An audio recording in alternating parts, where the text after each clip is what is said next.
Good evening, everybody. Welcome to another exciting episode of the Killer Author Club.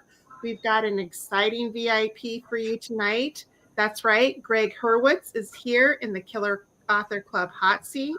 We'll be talking all about his newest Orphan X thriller, NEMESIS, in just a minute. So grab your cocktail, your questions for Killer Gregg, and we'll see you on the flip side. Welcome to the Killer Author Club. 3 best-selling authors talking about killing, of the fictional kind, with the best thriller and suspense authors in the business. Killer conversations, killer cocktails, and killer guests, with your hosts, Kimberly Bell, Heather Gutenkopf, and Kara Ruda. This is the Killer Author Club.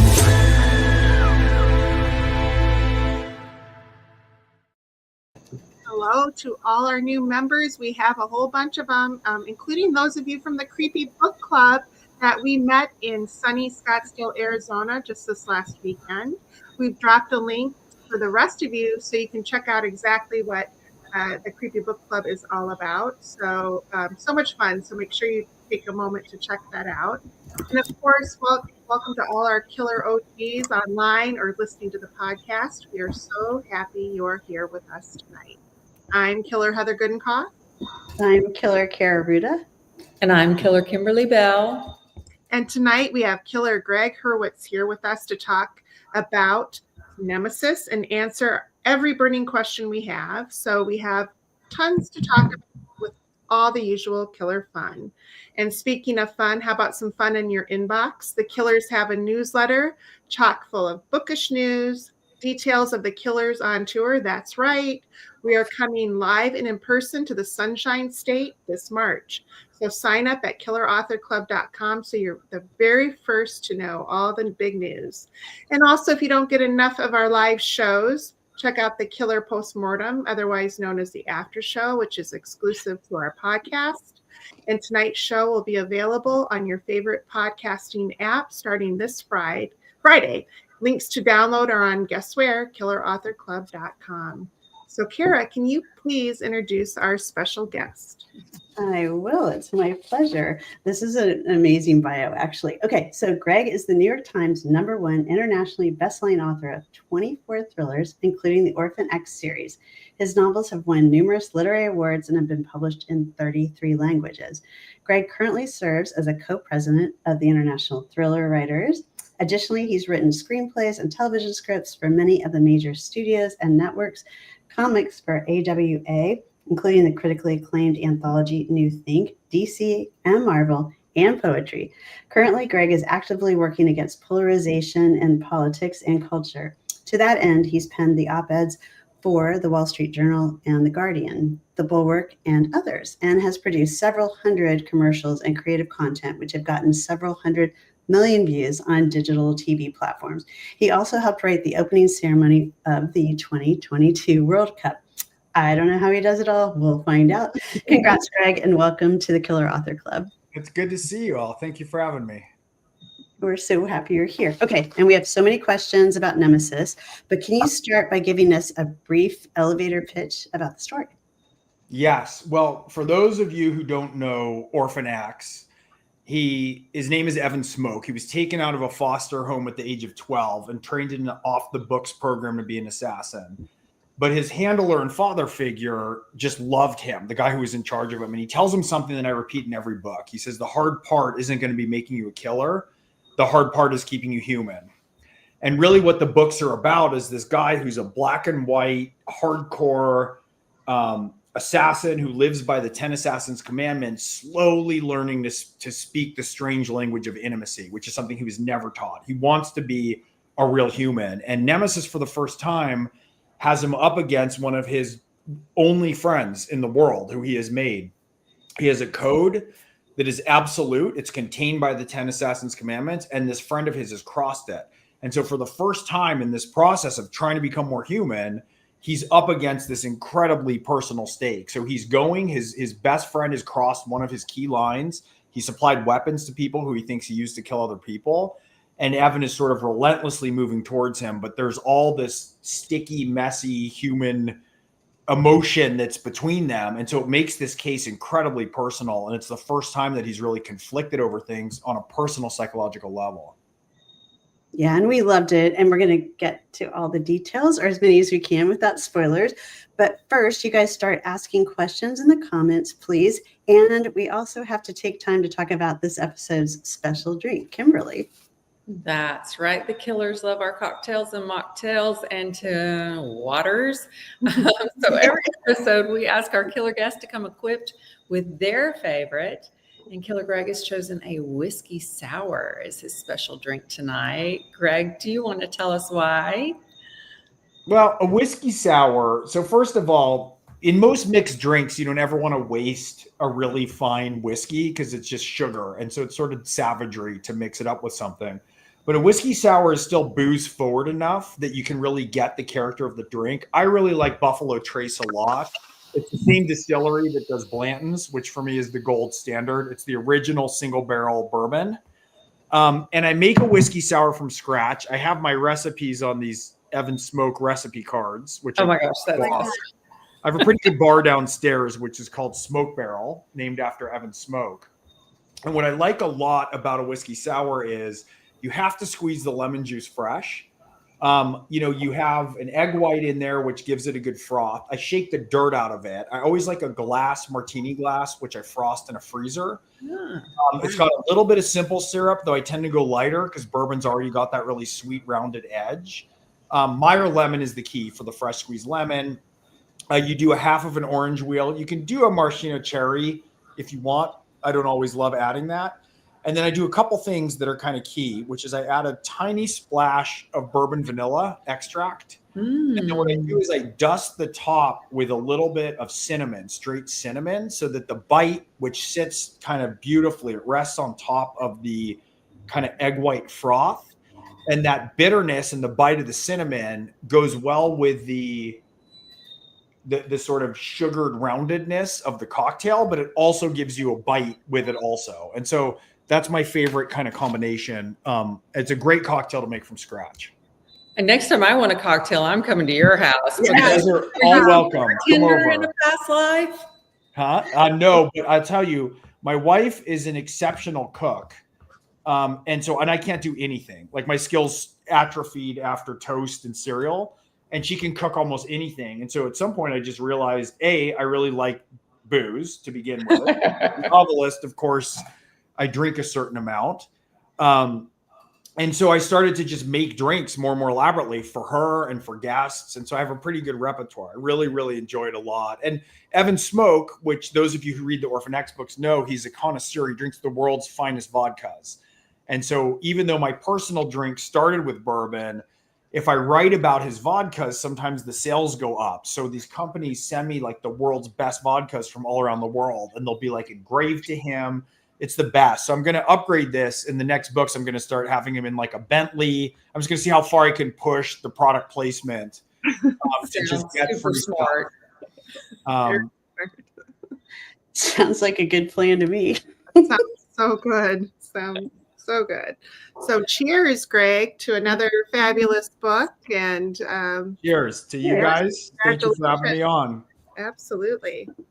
So the Killers, we started the Killer Author Club about 2 years ago so that readers like you could interact with some of the best suspense and thriller writers in the business.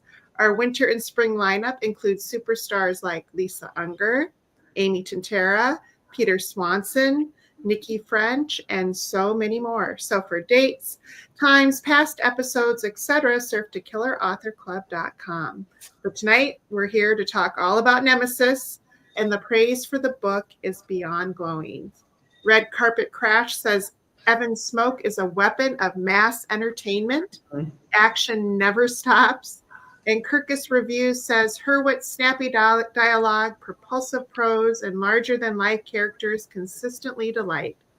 The Orphan X world thrillingly expands with another wildly inventive episode. That's great. I mean, Kirkus, that's glowing. Yeah. Thank you. Gregg, obviously you are a killer of not only style and skill, but also great endurance. And now we need to know the answer to this killer question. Where do you kill? Where do I kill? Where do you kill? Killing on the page? I can kill anywhere, ladies. I mean, so I'll tell you a story from early in my career. I was pretty fortunate. I had some luck early and published young, and I was kind of a baby writer, and I was at an event, and James Patterson was there, and he had flown in. It was in Orange County. It was Men of Mystery. Do you remember that? Oh yeah, they still have that. They still have that. And he was the keynote. And I went up to him. I said, oh, you flew in this morning from, it was New York or Florida. I can't remember. I said, did you ride on the plane? And he said, always. He said, don't you ride on the plane? I said, no, I need my desk and I need my office and I need my thesaurus and I need all this stuff. And he just looked at me and he said, learn. And I was like, okay, if James Patterson is telling me something, I better pay attention. And so I started to work on my flexibility of being able to kill, not just in my office here, but on airplanes, in Ubers, on book tour. One time I finished a script that I was on deadline for in the passenger seat while my wife was driving a school field trip to a museum. And I kind of figured out the ability to kill everywhere, not unlike Orphan X. I love it. And great tie into the book. Perfect answer. Love it. Love it. Love it. And so let's talk about Evan, because he's really a fan favorite. How did this character evolve in NEMESIS? And what would you say, like, the new dimensions can readers expect from him in this latest installment? Well, this is the most growth. This is a huge turning point in the series. You can read any of the books. I mean, I definitely position them where each of the books is a onboarding point for anybody. All the stories hold together. But if you've been following him throughout, this is a really big acceleration because it's the first time he's up against somebody who he really loves. And this is a kid who didn't have anybody. Like, part of the orphan program is he's raised in a silo. He's raised like off the map, off the radar, and he has one-on-one training with people who, have practiced drown proofing and sniping and hand-to-hand combat and demolition breaching and foreign languages. So he's had this very solitary existence.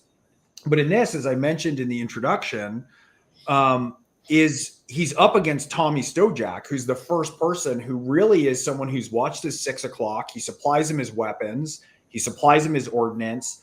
And he really loves this guy. And so to be up against him in this way, it's always where change happens. I mean, you mentioned in my bio that, about polarization in the culture, and, we're seeing just so much sort of anger and disparity and polarization.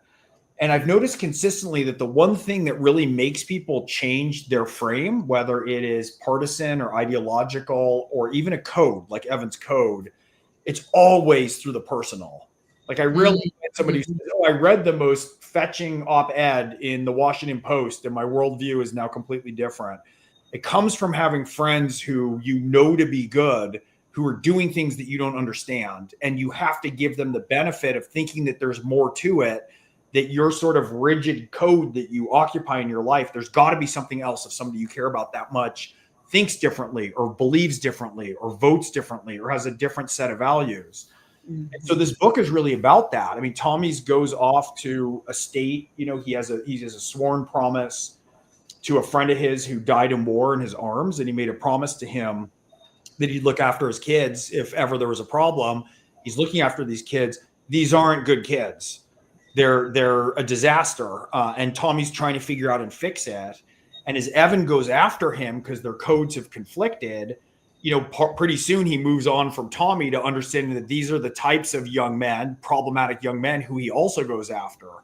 And so the tension that comes of him and between him and Tommy, and we're seeing Tommy sort of try to do good and try and figure it out. That's really the impetus for the growth, is Evan realizes that this immovable code that he has, immutable code, is sort of shattering into all these emotions that are very confusing for him and are very personal. And is he going to consider them?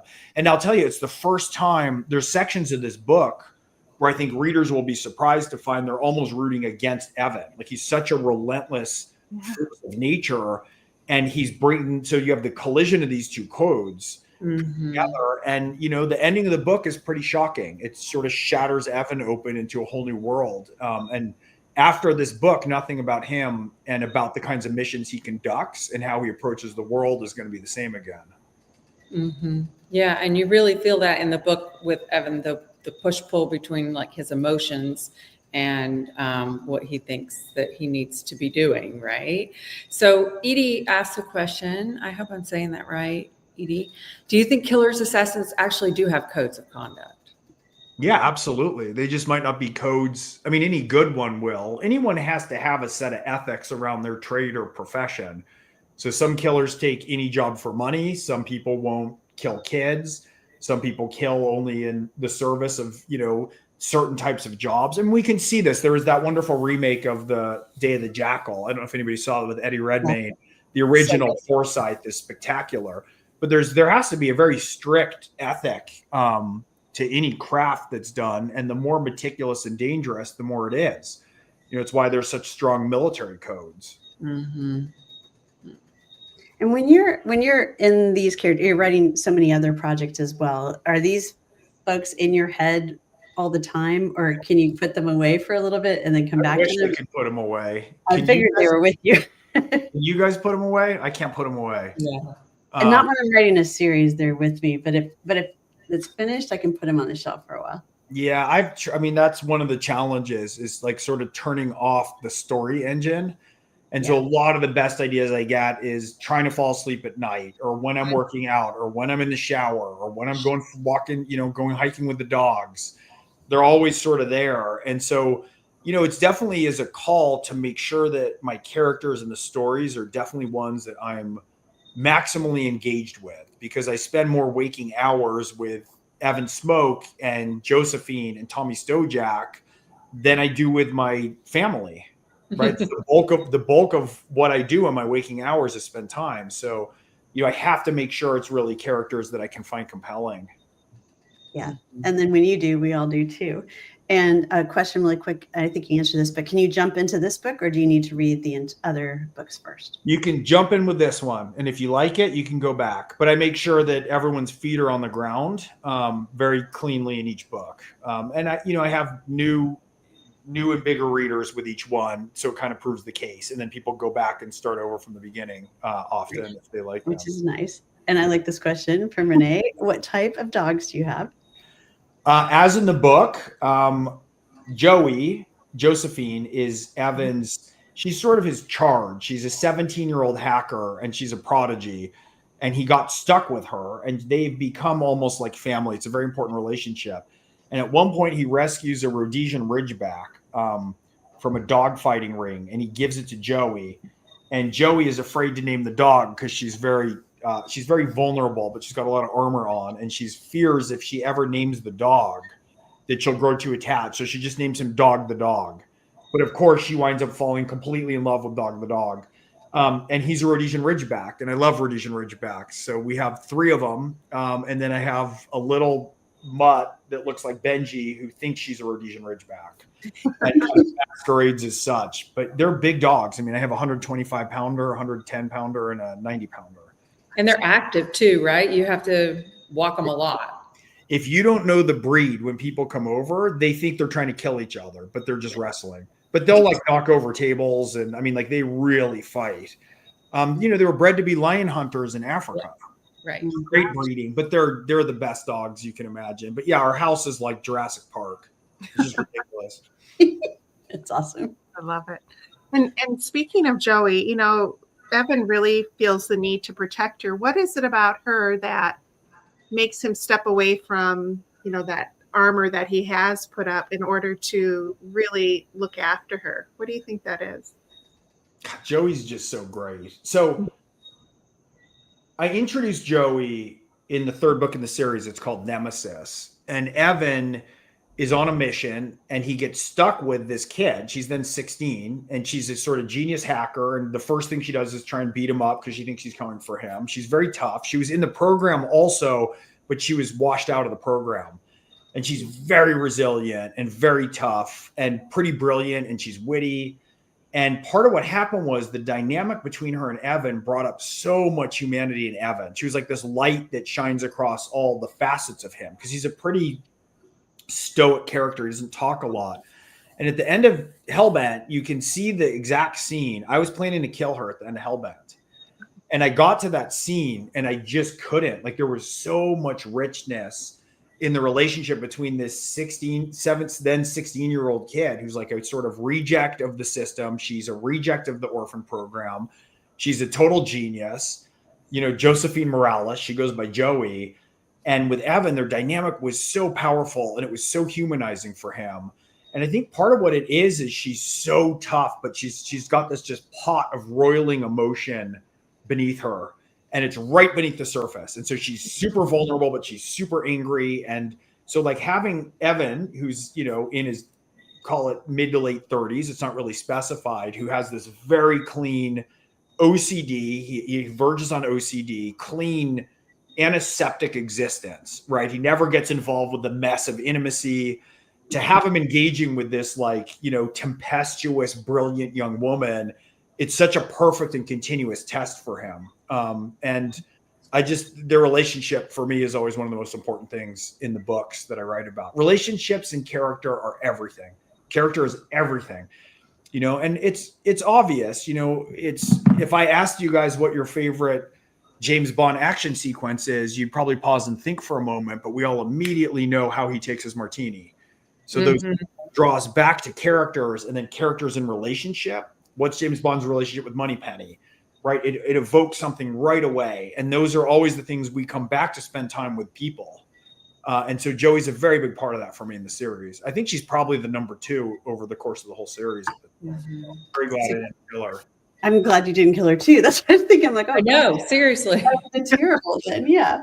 Oh my goodness. Okay. So obviously we could talk to Gregg all night, and we haven't even gotten through probably 2/3 of our questions, but it's now time for the killer giveaway, you guys. So Gregg is giving away 1 copy of Nemesis to a lucky US viewer. It doesn't matter if you're watching on Facebook or Instagram or YouTube. We scour the comments everywhere we stream. So here's the question. And don't forget to tell us where you're watching from. For a chance to win, correctly answer this multiple choice question. That's funny. We haven't had multiple choice. I didn't think. Okay. So in addition to writing thrillers, Gregg writes A, screenplays and TV scripts, B, comics, C, poetry, or D, all of the above. Good luck, everybody. Could it be? What could it be? So the killers are big fans of independent bookstores and want to support them in any way we can, which is why we ask every author to tell us their favorite. And Gregg tonight has chosen Diesel, a bookstore in Brentwood, California. Gregg, would you tell us why you love this bookstore so much?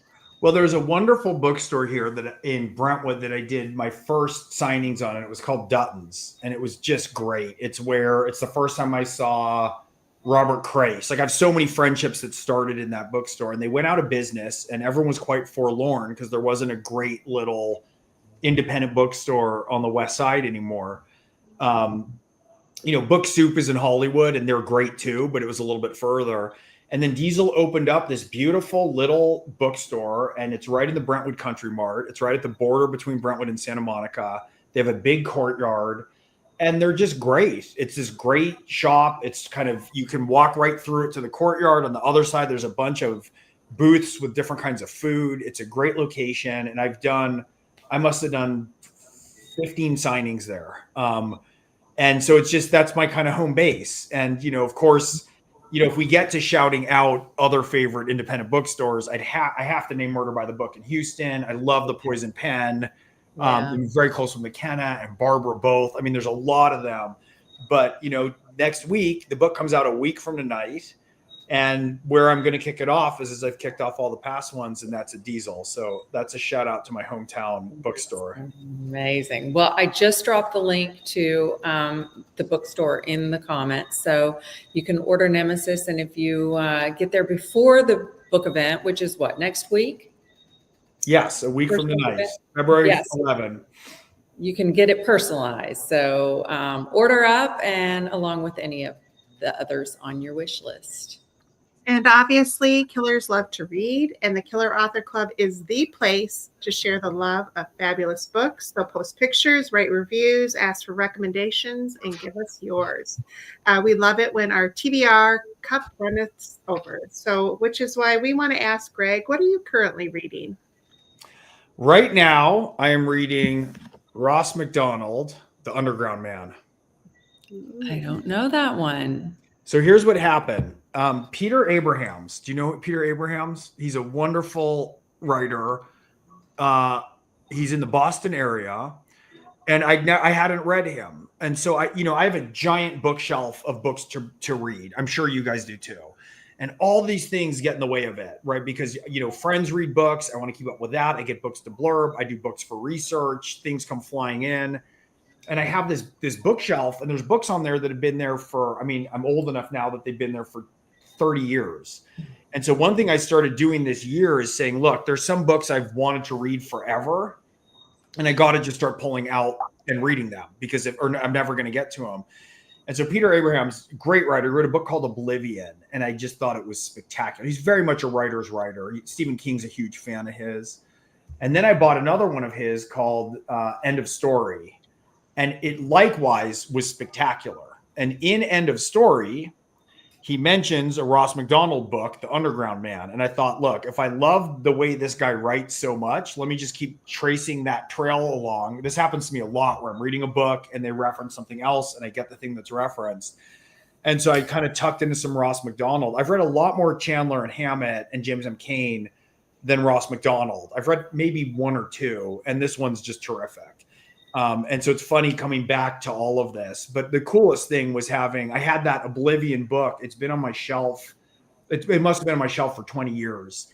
And I just had this moment right before bed. What am I going to read next? I look at my nightstand's this tall, and I just went over and grabbed it off, and it was just dynamite. And so I've been chasing that ever since. And so it's a recommendation of a book that's been sitting there a long time. And Love it.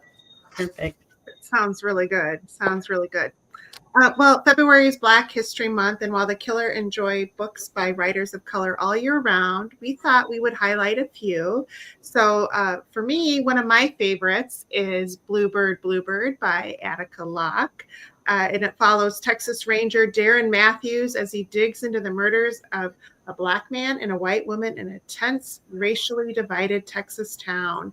The novel is fast-paced, hard-hitting, and to make it even better, it's the first of a series. So once you read that one, you can grab the other two and snap those right up. We'll drop the link to Bluebird into the comments so you can check it out for yourself. Yep. Okay, and you guys, tonight we have several celebrates. So we have these are new releases that are coming out that we didn't have time to have the authors on the show, but we want to celebrate their release. The first one is The Family Inside by Katie Garner. Our own Kimberly Bell said, Garner gives us the goods. A claustrophobic old mansion filled with secret rooms, a hodgepodge family of eccentric, somewhat dodgy characters, and a dark, moody plot packed with surprises. A bingeable 5-star read. We also have Tell Me What You Did by Carter Wilson. USA Today bestselling author Carter Wilson plumbs the depths of what it means to confess in this psychological thriller about a terrifying stranger who turns the tables on a true crime podcast host holding a dark secret of her own.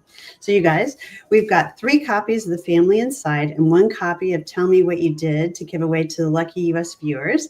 You know the drill. Drop a comment if you'd like to be entered for any of these. And remember to tell us where you're from. Good luck. And don't forget to check out the Killer's latest books. Find out what the nanny saw in the sequel to Carrot's The Second Mrs. Strom. Heather's latest, Everyone is Watching, is Big Brother meets Clue in a reality show gone horribly wrong. And Paris is always a good idea, and so is Kimberly's The Paris Widow, about a dream vacation gone off the rails.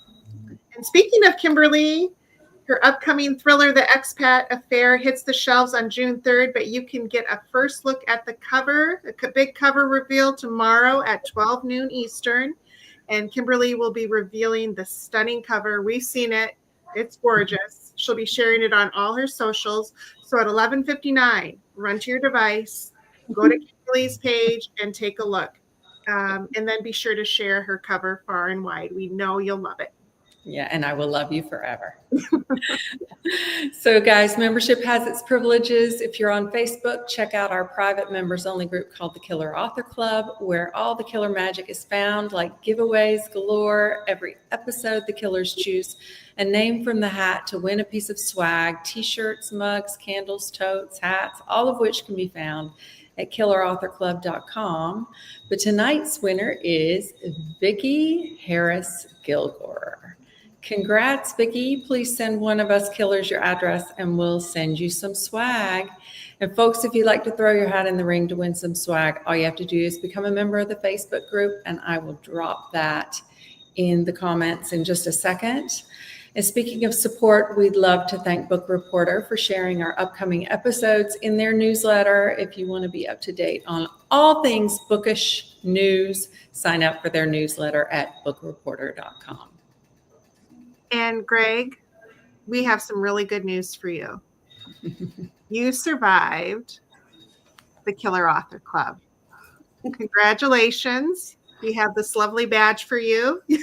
You can print it out. We'll send it to you. You can print it out, put it on the wall with all your other accolades. But thank you. Thank you so much for being here with us tonight. Can you tell us where readers can best get a hold of you, where they can find you? Yeah, I first want to say your guys, your description of your books all sound terrific. You did a really good job with that. Each one of those sounds really nice hooks on all of them. So I'm definitely interested in digging into those. That was cool. Okay, where can you find me? I'm on Twitter. I'm on Facebook. I think I have YouTube. I'm at gregghurwitz.net, not .com. .com, you'll find a guy who collects Scrimshaw. But if you go to gregghurwitz.net, you can find me. And, Instagram, the usual suspects. Awesome. That's great. And I'm going out on tour it's a big tour this year. I'm going to be in Texas and Arizona and Florida and Ohio and Pennsylvania and New York and all around California. This is going to be one of my biggest tours yet for the 10th. We saw that on social media. You have like 2 pages. I know. It's a lot. My dogs are going to miss me. Yeah. Oh, they will. I know. That's the hardest part of leaving the dogs. I know. Congratulations. And yeah, you guys go on his website and find a tour stop near you, and you can meet this guy in person, which would be really fun. And that does it for tonight's episode. Thanks to everyone for tuning in. Make sure to mark your calendars for 1 week from tonight. Join us on February 11th, 9 p.m. Eastern, 6 Pacific for a fabulously fun episode with Lisa Unger. Lisa will be the Killer Author Club hot seat to tell us all about her new thriller, Close Your Eyes and Count to 10. In the meantime, please find us all over social media. And for all the information you need about Killer Author Club, go to killerauthorclub.com. And you can find everything there. Thanks so much for being a part of the club, everybody. Good night. Thanks, everybody. Thanks, Gregg. Thanks, Gregg. That does it for tonight's show. Thank you for tuning in. If you'd like to catch our next show live, we are every other Tuesday night on Facebook, Instagram, and YouTube. For times, upcoming schedule, and to catch up on past episodes, visit us at killerauthorclub.com.